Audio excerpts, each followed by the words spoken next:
Alrighty, everyone. The live stream for 3.3 was this morning. If anyone wants the codes, they will be down in the description and in the pinned comments. But act fast. I'm pretty sure by the time I upload this, there'll probably be like 8 hours left before the codes expire. So make sure you get them done. All right. So I'm just gonna go over what I think is most important or what I'm mostly looking for this patch. So for starters, we got Hyacinth Phase 1 and we got Cypher Phase 2. With their 4-star characters and 4-star light cones. And then for Phase 1, the Herda is getting her rerun, and for Phase 2, Aglaia is getting her rerun. Damn. 3.0 characters already getting their reruns. And exactly at the same time. Here are the 4-star characters for Phase 2 and 4-star light cones for Phase 2.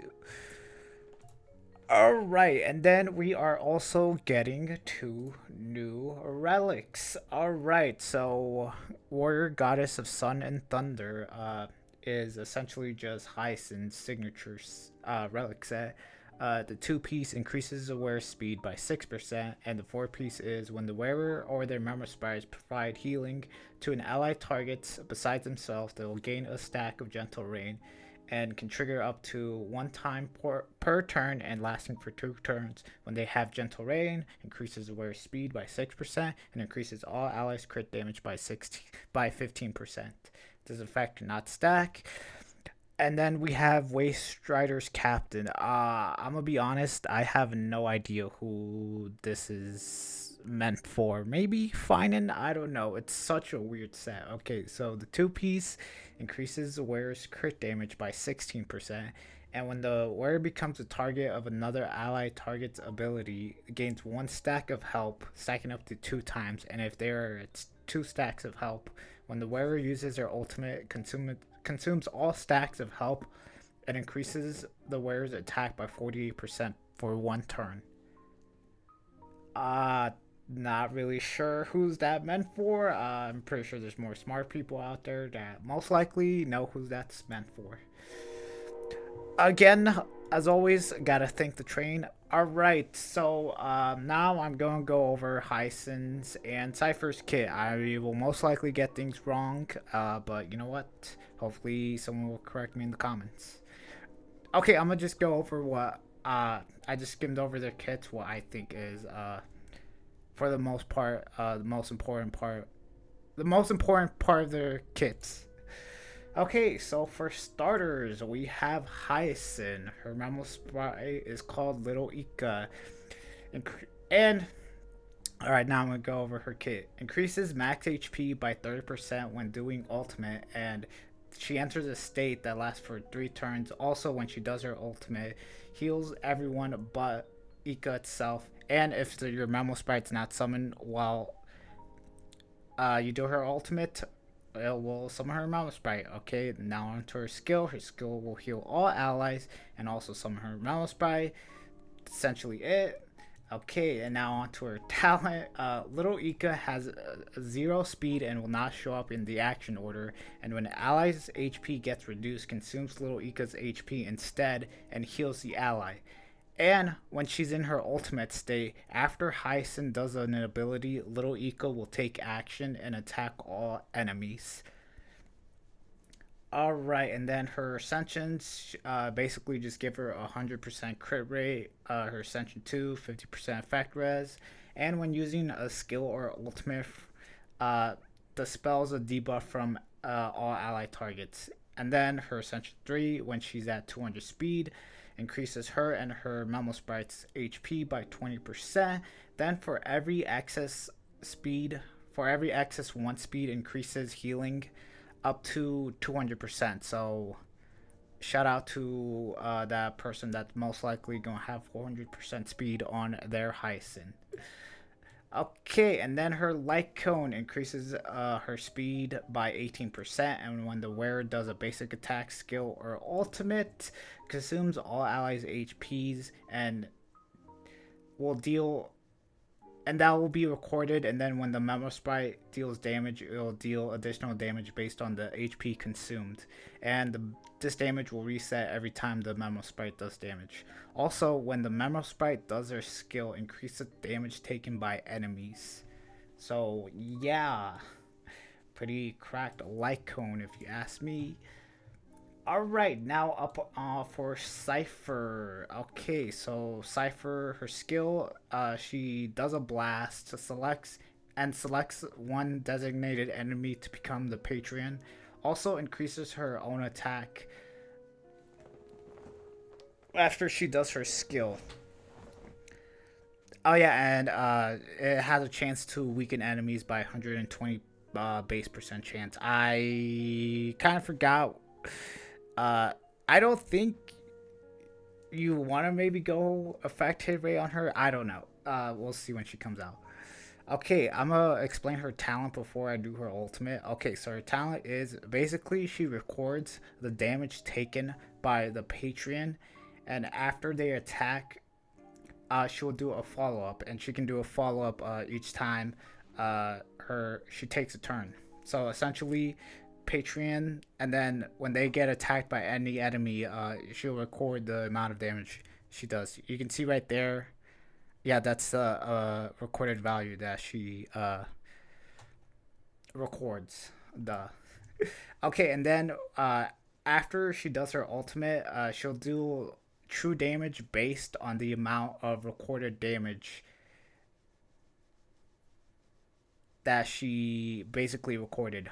So, yeah, essentially, if you have a boss and they're like at like 1% or like maybe a bit more, they got a lot of.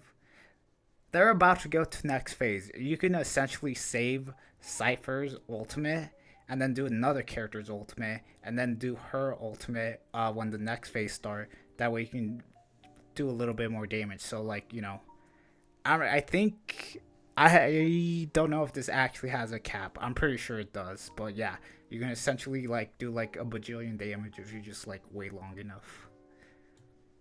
I don't know if that's worth it or not. Okay, her ascensions are when her speed is rather 140 or 170, so one of the two. Her crit rate increases by 25% if it's at 140, and 50% if it's at 170. And then her recorded value increases from 50% and 100%. Okay, and her second ascension is she will record damage to enemies that are not the patron by a smaller amount. And then her ascension 3 is increases the crit damage of the follow-up attack by 100%. And damage received by enemies is increased by 40%. Damn. Okay, and then onto her Lycone increases her speed by 18%, and then there's a 120% base chance to decrease the defense by 16%, and if the wearer speed reaches 170%.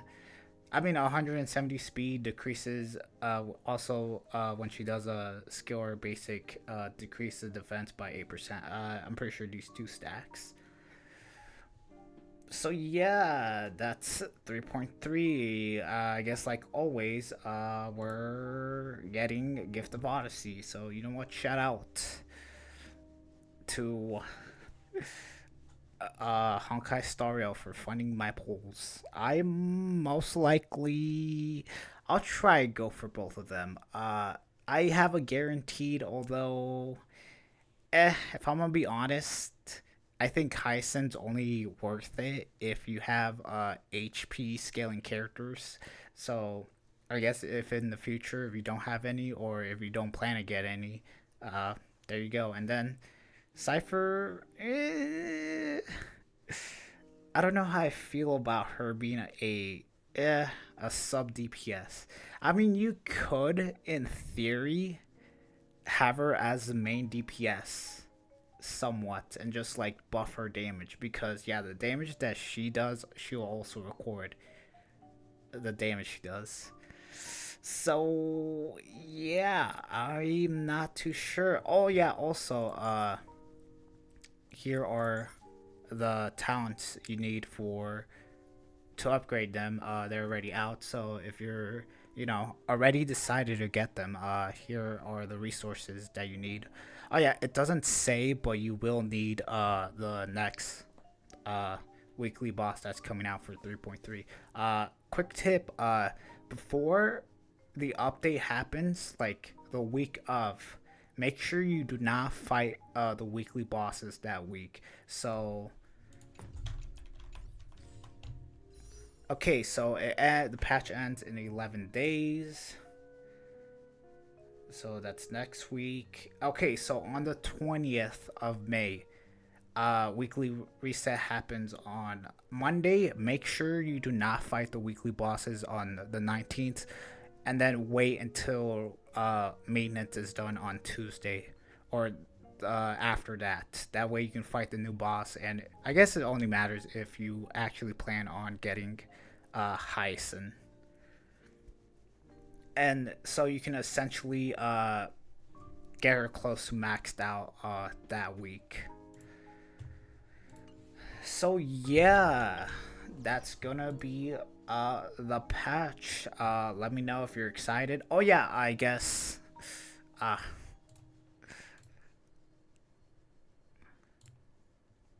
oh yeah, I guess. Finan coming out patch after that, 3.4.